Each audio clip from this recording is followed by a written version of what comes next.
नमस्कार साथियों, कश्मीर आजकल बहुत चर्चा में है। कई साल बाद वहां पे चुनाव हो रहे हैं और पहला दौर तो चुनावों का हो भी चुका है। लेकिन कल रात को ही मैं करण सिंह जी की आत्मकथा पढ़ रहा था और उस आत्मकथा में एक ऐसा तथ्य मेरे सामने आया जिसको पढ़ने के बाद में मैं हैरान रह गया। वो 370 तो चाचा जी ने लगवाई थी, आपको मालूम है, शेख अब्दुल्ला से मिलकर के। लेकिन हमें यह नहीं मालूम था कि इस 370 के अंदर एक प्रावधान यह भी था कि जो 6 संसद के सदस्य लोकसभा में जाएंगे जम्मू और कश्मीर से, वो 6 के 6 चुनाव से नहीं जाएंगे, बल्कि जो कश्मीर की विधानसभा थी वो उन्हें मनोनीत करती थी।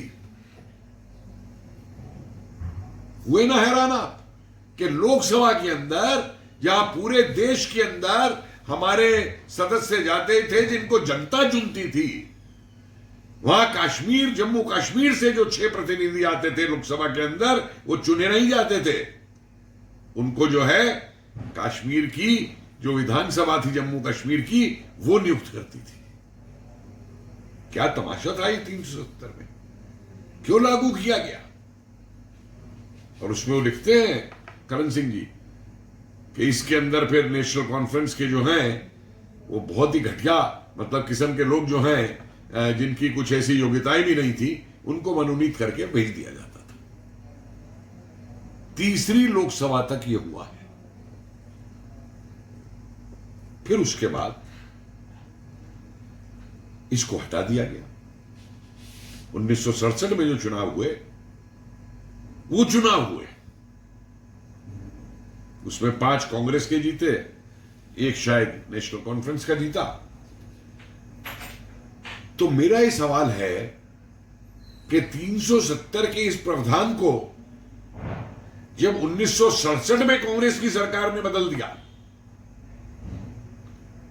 तो फिर 370 अगर चली गई तो ये कांग्रेसी, नेशनल कॉन्फ्रेंस वाले, पीडीपी वाले ये क्यों रो रहे हैं?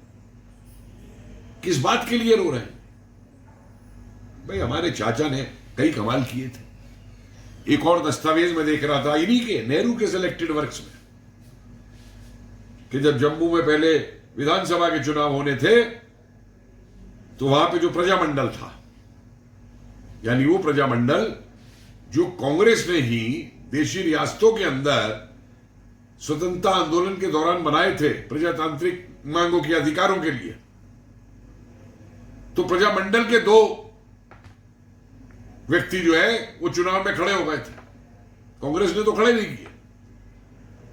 तो गोपी चंद भार्गव जो उस समय पंजाब के चीफ मिनिस्टर थे, प्राइम मिनिस्टर कहलाते थे उस समय में, वो जम्मू का कार्यभार कांग्रेस का देख रहे थे। तो इतनी गुस्से भरी चिट्ठी नेहरू ने उनको लिखी थी कि ये प्रजामंडल वाले कैसे खड़े हो गए शेख अब्दुल्ला की पार्टी के खिलाफ, इनके खिलाफ अनुशासन कार्रवाई की जाए कांग्रेस के अंदर। मतलब हद थी इसकी। और ऐसे ऐसे कई तथ्य जो है सामने और निकल करके आ रहे हैं। क्या रिश्ता था शेख अब्दुल्ला से नेहरू का? क्या ये कांग्रेस, ये राहुल गांधी जवाब देगा कि चाचा ने ऐसा क्यों किया था? क्या फारूक अब्दुल्ला, उमर अब्दुल्ला जवाब देंगे ये कि ये क्या हो रहा था कश्मीर और जम्मू कश्मीर के अंदर?